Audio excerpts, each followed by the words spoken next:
제13회 광주 비엔날레가 진행 중인 가운데 재단 내부의 인사 문제로 잡음이 일고 있습니다. 광주 비엔날레 재단 노조는 성명을 내고 부당 해고와 인사권 남용, 노동력 차취 문제가 지속되고 있다면서 국민권익위원회 등에 진정서를 제출했습니다. 이에 대해 재단 측은 최근 부장 4명 가운데 1명은 계약이 만료돼 해지 통보를 했고 2명은 감사 결과에 따라 인사위원회 회부에 징계 절차를 밟고 있다고 밝혔습니다. 노동조합 설립과 활동 등으로 해직당한 광주 지역 공무원들이 특별법 제정에 따라 복직 신청에 나섰습니다.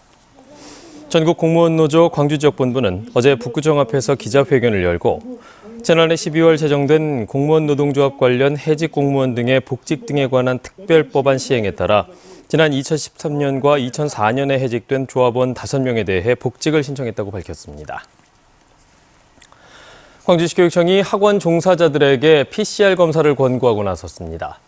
광주시 교육청은 학원에서 코로나19가 발생할 경우 학생들과의 연관 감염 가능성이 높다면서 확진 사례를 미리 파악할 수 있도록 강사 등 종사자들이 선제적으로 PCR 검사를 받을 것을 권고했습니다. 교육청은 광주 지역의 학원과 교습소는 4,700여 곳이며 앞으로 학원 등의 방역수칙 준수 여부를 지속해서 점검할 계획입니다. 전라남도 소방본부가 다음 달부터 섬 지역 주민 백신 접종이 실시됨에 따라 이상 반응 환자 발생에 대비한 이송 대책을 추진합니다.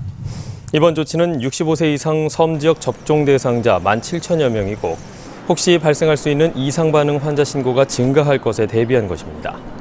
전라남도는 섬에 주민이 사는 곳은 모두 272곳으로 응급 상황에 대응하도록 소방 헬기와 전문 인력 그리고 119 나르미선을 배치해 환자를 이송할 계획입니다. 조선대가 완도에 해조류 바이오 유효성 실증센터를 구축합니다. 조선대는 해수부가 주관한 해조류 기반 바이오 헬스케어 유효성 소재 실증 지원 사업 공모에 최종 선정돼 2024년까지 국비 등 160억 원을 들여 완도 신지면에 실증센터를 구축한다고 밝혔습니다. 해조류 바이오 유효성 실증센터는 앞으로 해조류를 고부가가치의 기능성 소재로 활용하기 위해 연구 등을 수행하게 됩니다.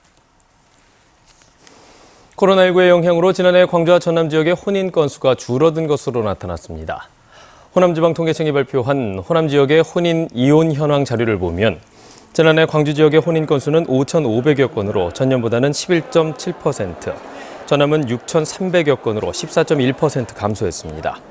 이혼 건수 역시 광주는 지난 2019년 2,900여 건에서 지난해 2,600여 건으로 전남도 4,100여 건에서 3,900여 건으로 줄었습니다.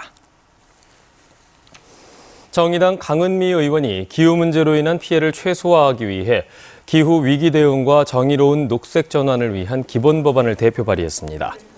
강은미 의원은 현 세대와 미래 세대에게 지속 가능한 환경과 사회를 구축하기 위해 국가가 5년마다 기후 위기 대응 기본 계획을 수립하고 온실가스 감축을 위한 국가와 자치단체의 계획 수립과 시행 등의 내용을 담은 법안을 발의했다고 밝혔습니다.